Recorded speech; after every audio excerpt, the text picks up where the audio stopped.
காசாவில் பிரச்சினைக்கு மோடிதான் காரணம் என்று கூறும் தற்குறிகளுக்கு தமிழ்நாட்டில் விலை உயர்வு பற்றி யாரும் பேச முன்வரவில்லை.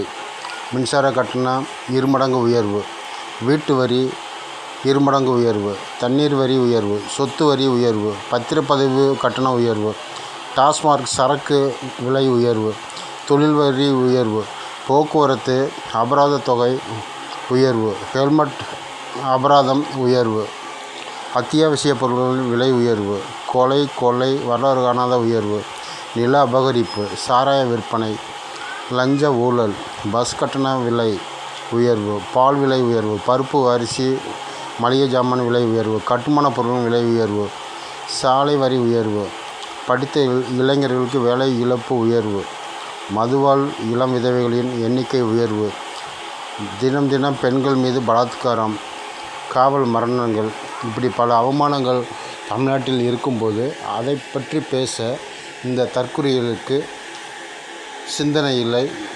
அதை செயல்படுத்தி பேசுவதற்கு, போராட்டங்கள் பண்ணுவதற்கு, ஆர்ப்பாட்டங்கள் பண்ணுவதற்கு முடியவில்லை. எதற்கெடுத்தாலும் மோடி என்று மோடியை குறை சொல்வதே இவர்கள் வேலையாகிவிட்டது.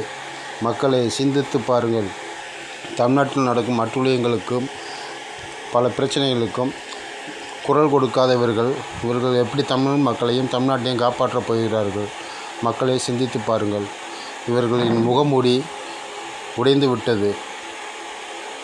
ஜெய்ஹிந்த்.